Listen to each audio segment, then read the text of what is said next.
You know who it is, the horror flick, Digger Dick, Big Mitch. And I'm kicking in doors with 030s. And I'm bringing 28 101s because we Vegas sons, the Meadows. You already know where I'm going with this, right? Don't act like you new to this. I do this. Bolo Yang, man. Bolo Yang, man. And I will rep your max, man. For real, I'm on them things, man. Yeah. Now, y'all, welcome to Vegas Chronicles, man, with your man, the horror flick, Super Six, Big Mitch. Uh, Today, before I get started, let me clarify this here, man. Um, Shout out to Wack Wackavelli and shout out to Clepo, from Donna, all them. Um, when I said Clepo, I did a video when I was talking about drugs, and I was talking about how one of the first casualties was I think I said the Donna Streets, and I said Clepo. Well, when Clepo shot up Valley View, he wasn't on water, he wasn't on Sherm, and in fact, Clepo never smoked Sherm. But when that first happened, that was the rumor. That's what we was being told. But that turned out not to be true. And the car he drove wasn't a brown Cutlass; it was a brown Cadillac. And the night that 60 shot it up right there off Cary and West, I was out there tonight with Money Mun them and Gangsta Bo and all them when that happened. And Adonis came down there and they got on Jesse Pullen's helmet and chased him up west, blowing on him. But it was a brown Cadillac. But moving along from that, shout out to Clepo and his his brothers and all that, man. Respect. Another question I was asked was, did the Cali Bloods have a major influence on Vegas, or an influence or an impact like the Cali Crips somewhat had? Um, to that, I would have to say, you know, you got the oldest blood gang is Hollywood. Now, whether they got their name from Cali, I can't answer that. You have to get with one of them and one of their elders and ask them, because I don't know where that name came from. I know it's a Hollywood Paru in Compton, but I don't know if that's where they got Hollywood from, because they Hollywood Bloods. They 004. So I don't know. I can't say they got that from California, and I'm not. So you got to get with them. Now, of course, you got Paru, and we know where Paru come from, but and how they, that's one. But other than that, I mean, no. I'm gonna just be honest with you. The Bloods in Vegas, the oldest blood gang on the west side, the oldest blood gang in general is the Hood, okay? But they're in the north, okay? They the first blood gang. The oldest gang on the west side, is Playboys, and the Playboy Bloods didn't get they name from Playboy Gangsta Crips in California. They was Playboy Bloods from the start, and it didn't have nothing to do with Crippin' and nothing to do with California. Okay, the West Coast Bloods actually was West Coast Crips at first. Okay, now that come from San Diego. Now what happened was some Vegas boys, KB turned that into West Coast Bloods and gave it a Vegas identity, because there's no West Coast Bloods in California, but it's a West Coast Bloods in Vegas. So it gave it a Vegas identity, So, and the Bloods as a whole always kept their Vegas identity, and it's been a lot of Cali Bloods, reputable Cali Bloods that's been out here, like Big Dan, Big Mouse, Skip Townsend, a few more that's been out here, you know. But they never tried to, form anything or change anything. They just was from where they from, but they just was with the Bloods. It's a lot of Cali Bloods like B-Mac from Crenshaw Mafia. That boy was a beast, but he was riding with the Hood. You know what I mean? That boy, that wasn't no joke. That was old dog for real. That boy was a B-Mac, not Brian Jackson, the other B-Mac that's in the penitentiary from, they think he a Hood, but he from Crenshaw Mafia. That boy, well, that dude, that wasn't that nice. But yeah, it's been a lot of Bloods that came out here from California, but no, they don't have that influence now. One thing that's unique about the Bloods, I guess you could say, as like California, you had to be kind of like, and I'm not gonna say hard, but you had to be kind of hard to be blood because you was outnumbered, just like in California. You was surrounded by Crips. The most blood, the majority of the blood gangs is centered, especially back in the days, was centered on the west side because you had three blood gangs. You had three of the biggest blood gangs on the west side, which was West Coast Bloods, Playboy Bloods, and Piru Bloods. They were all on the west side. And you had the Hood in North Town. That was the only blood gang in the North Town. And everything else in the North was Crips. You had one blood gang amongst Donna Street, White Street, DSVs, ABMs, hard time hustlers, all that Ellis Street, a bunch of stuff, you know what I mean? You had all that, but you had the Hood down there, and they still down there.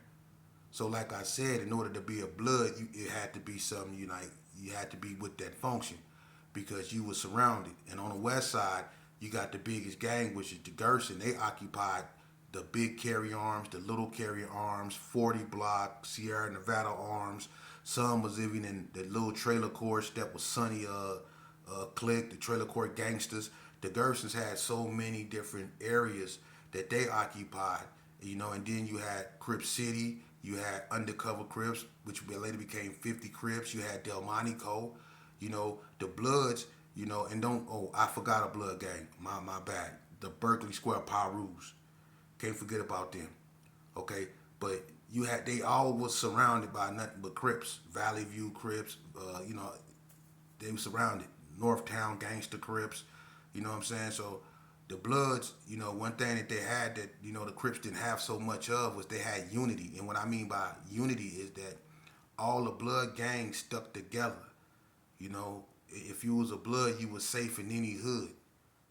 It didn't matter if you was in Playboy, Burgundy Square, Piru, or Colt. It didn't matter. If you was a B-Dog, you was safe. If you was a Crip, you wasn't safe in every hood. See, that's the thing about the Bloods. They had unity. They had skirmishes here and there. They got into it here and there.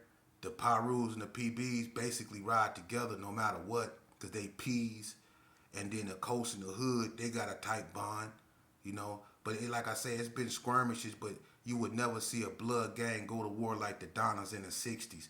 You would never see a blood gang go to war with each other like the Gersons in the NTGs or the NTGs in the Donna Streets or the 60s in the NTGs. You would never see a blood gang in Vegas go to war like that.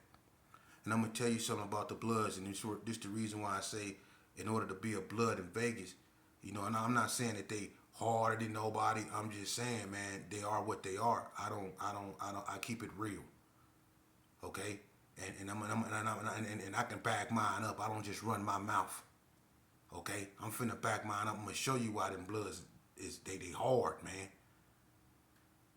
Some of the major incidents that happened, the first major incident, and I'm gonna name a couple of them. The first major incident was started by the Bloods. What was that? Now, I'm not talking about the GQing days and all back then because people really weren't getting murdered like that. They were fighting. But when the Comfort Inn happened in 86, who was that behind? The Bloods. The Bloods did something nobody dared do. They actually killed the Gerson. The only Gersons that was dead prior to L getting killed was Ricky Dunlap and Prohound, and neither one of those was gang related. But when L got killed, that was gang related. And who did it? The Bloods. The second major incident that happened after that was the skating ring got shot up. Remember that? See, I'm OG for real. When the skating ring got shot up, who did that?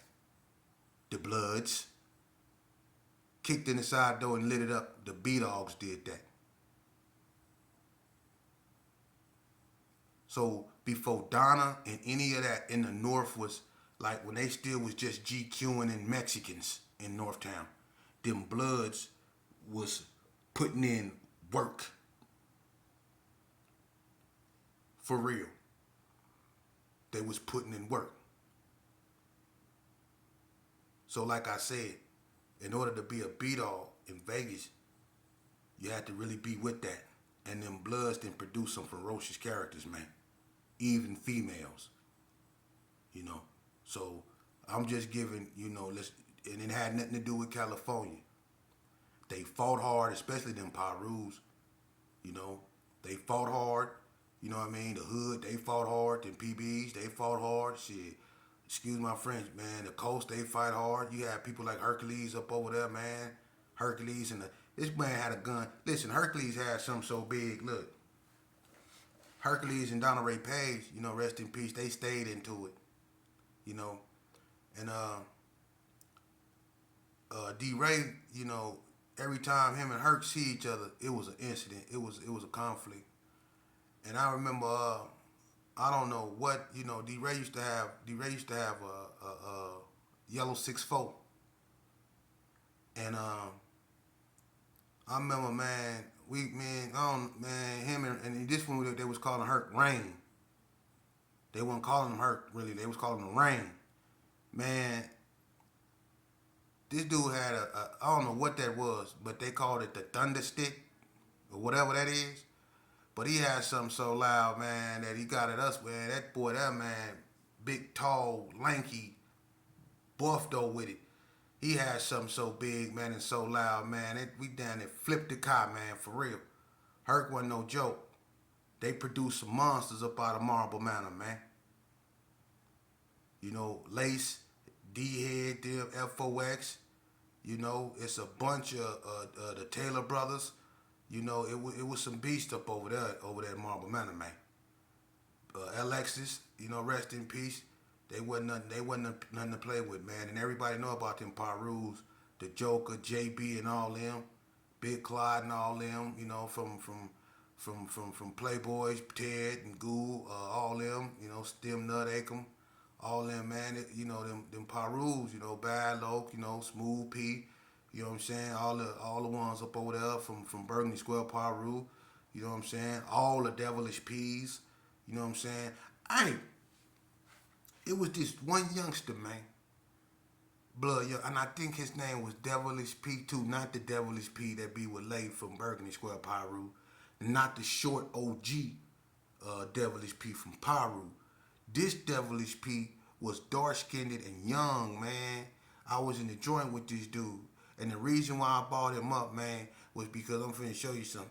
When I'm talking about them Bloods fight hard. I don't know. His name was Devilish P. He was dark-skinned, man. I remember him and Duck from NTG got into that fight down there by Unit 3 at Indian Springs. Okay? Now, but this is what really put him on the map. It was an OG Blood dude on that yard that was, I think, messing with his moms. And he didn't like that, right? It was something about his moms. But it was a Blood dude, and I forget who his name. I forget who it was, man. But they got into it behind that dude. And y'all remember? No, his name was No Brains P, not Devilish P. No Brains P. My bad. I think it was No Brains P. No Brains. I think his name was. And I don't know who it was that. Okay. Who was that? If anybody remember that? Remember he dropped. It was a Blood dude. It was another Blood, and he was an OG. He dropped him right there in front of the gym in the gym walkway, and he was a little dude, little dark skinned dude. He hit him so hard, and this dude that he hit was kind of buff. He dropped him, knocked him out, had him walk sideways all on the gate. I'm talking about drunk, slap him behind his mom's, man. That youngster right there, I heard he passed away. I hope that's not true. But that youngster right there, that was one of the hardest fighting youngsters I ever seen in my life, man. That little youngster right there wasn't no joke. When he fought, he drew a crowd. He was talented. That boy should have been a Miss Martial Arts fighter, man. He was talented, man, when it came to fighting. Just like the 60 boy, and I just get kudos because they shouldn't have been gang banging. They should have had their ass in the ring making money for their skills. Pootie Mac from Rolling 60s. That boy got hands from hell. Killer Cole, hands from hell, man. Kool-Aid, hands from hell. Webbo, Hands from hell. These dudes got hands from hell, man. Hands from hell, man. I'm really, man, y'all better watch out. Big dudes like Big Red, dudes like, like Dirty Rob, you know what I'm saying? Even Do Dirty. Bob Green off the block. You know what I mean? It's so many. It's so many. They got hands, man. Stacy Macklemore, you can't forget Stacy Macklemore. Hands, man. So, but when it comes to the Bloods, I mean, you talking about legendary figures, man. You talking about Fat Dad. You talking about, Hair Cutter. You talking about, like I said, Hurt. You talking about Pac Man. You talking about Big Red. You talking about JB, Earn P, Slow Pony. You know what I mean? You talking about people like Dirty D. But when he was in his right mind, you know what I mean? You got Slim P. Slim P wasn't no joke, man. All the way around. You know what I'm saying? Tony Poole, Larry Brown. Lay, you know what I mean? You had Paul Synagogue, man. You had a bunch of dudes, man. You had Lil Bad, you had Pee Wee and Huggy, you know what I mean? A 10 ounce, big 10 ounce, man, was fools, man. These is legendary figures, man. You know, you had Hev, Boonch, Donna Ray Page, a bunch of people. Tony Hickman, back in the day, you had Gene Brown, Rick Olga, you know what I mean? You had some fools out there, the Carter brothers, you know what I mean? The Lockharts, you know what I'm saying? The Tatums. You had a bunch of people, man, out here, man, that wasn't no joke, man. But as far as California having influence on Vegas, no. The Bloods, no. Not like that, Brody. No. No. Sorry. This is Vegas. Vegas kept its identity, man. And like I said, them Bloods was some of the first neighborhoods to really put Vegas, start really rowing and putting things on the map. You know what I'm saying? Them Bloods is the ones that really took it there. You know, they the ones took it there. They really kicked it off. Them Bloods. Them Bloods kicked it off. Because when L got killed, that's when gang banging really, really woke up in Vegas. That's when we said, all right, we ain't fighting no more. And then Donna came out. And when Donna came out, I would say Donna had the biggest impact when they came out on Vegas gangs because it was so much enthusiasm and I guess you could say it was so much intensity when Donna came out, as far as Crippin' and the Crippin' identity, as far as the blue rag being reinvented. I'm not saying the 60s wasn't carrying it, but I'm saying that the Donnas when they came, they were so hostile and so aggressive and everybody started leaving other neighborhoods to be Donna streets. Some dudes from California stopped claiming California gangs and started claiming Donna because they was putting it down. They had a major splash when they came out, and that's why a lot of people, uh, uh, uh, you know, talk a lot about Donna. When they was linked up with the Gersons, the Gersons used to sit back and we used to just watch them. They used to them Dons wasn't no joke. They was crazy. They used to be laughing half the time they tearing up stuff. Them dudes was crazy. Come up to Stop and Shop and beat up all the bums and everything in front of the store. For real, them Donnas wasn't no joke, man. So when it come to that, no. Vegas kept most of its identity, man. Cali had some influence, but not what you think. All right. Now, what I'm not gonna do is my platform really isn't about constantly like I don't want to seem like I'm glorifying this because I don't do that. I like to focus on the consequences. And whether the Bloods had Cali Bloods had impact on Vegas or not, you know it, that type of impact is the wrong impact. The impact that we should be having on Vegas. Now I know a bunch of people could be like, oh, he finna get to preaching now. I'm finna go. Well, if that's what you feel you have to do, man, I'll wait till you walk out the room. I'm gonna give you like 5 seconds.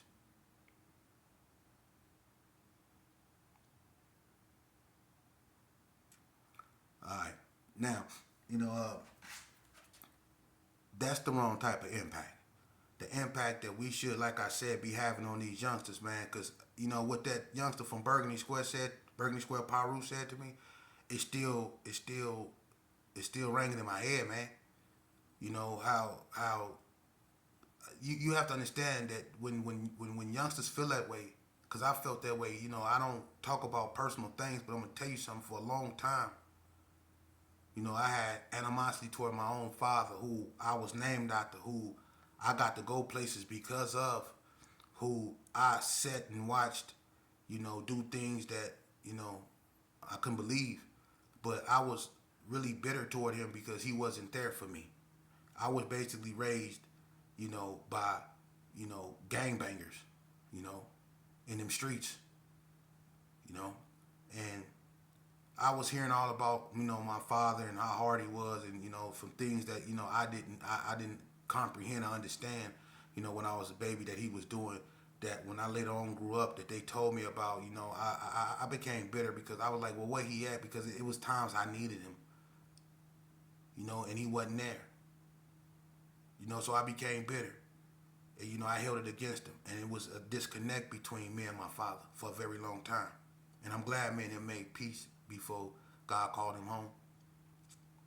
I feel blessed that God, you know, deemed me worthy enough to give me that solace with my father, you know, and he cleared up a lot of things, and he gave me a lot of, you know, knowledge, and he filled in a lot of gaps because I had a lot of questions. But what I'm trying to get you to see is that disconnect that me and my father have is the same disconnect that a lot of youngsters out here have with their fathers, and it's a disconnect that a lot of youngsters out here have with the elders in general. It's a disconnect, and they bitter at us, you know, and we have to be mindful of that, man. And we can't just brush that off, because without them, we don't have no future. A lot of our matriarchs and patriarchs, I said, leaving this earth brokenhearted because they, when they look toward the future of like what are they leaving behind, everything that they fought and died for it's being undone, and it ain't really been undone. We can't blame outsiders, because even if it is outsiders that's doing it, we made it easier for them to do, because we bought down the property value of our own land, of our own area. Instead of building it up, we tore it down. Instead of throwing out 40 ounces in the garbage cans, we threw them on the ground or bust them against the wall. We spray painted and drew on all our buildings. Let's just keep it real. We peed in the corner. We did all kind of unspeakable things in our own neighborhood. You know, we made it unsafe for kids to walk, you know, because broken glass everywhere. You know, we get full of our package. You know I did, shooting recklessly, either in the air, just being nuisance, beating up people that come over there that was minding their own business, beat them within the inch of their life, just beat them because we ain't got nothing better to do. See?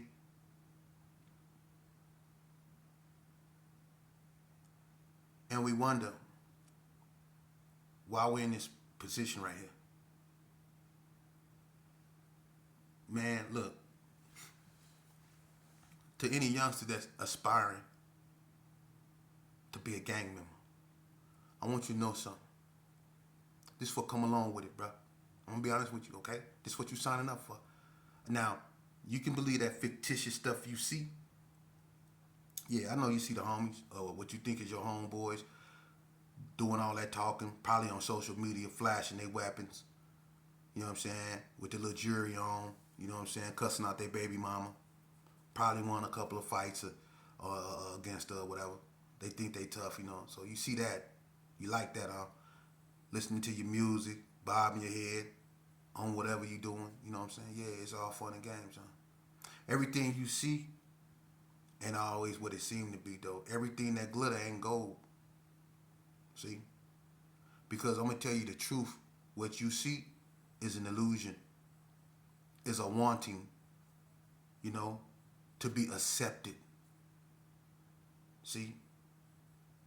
We have self-esteem and self-image problems when we aspire to be gangs, because we use gangs to fill a void that we should have at home, which is a feeling of familyism, acceptance. That's what a lot of us look for when we join gangs. You see? Family. We consider each other family. That's my bros, man. Come on, bros. We like brothers. I love you. Oh, remember that? All that? Yeah. But see what you actually signing up for in reality? I'm going to tell you. Look. This is what you signing up for. The first thing you're going to realize is that your homies, they ain't so much your homies like you think. Nah. Am I lying, y'all? Am I lying? Your homies, they not your homies like that.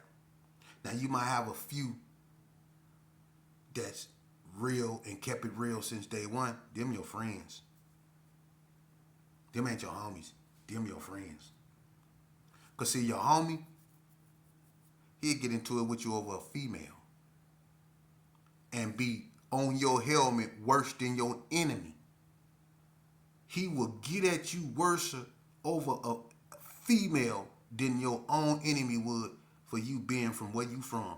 Your homeboy would try to take you out over a female. Your homeboy, this is what you signing up for, youngster, will be jealous of you when he see you shining and he ain't. Plot against you. Even work with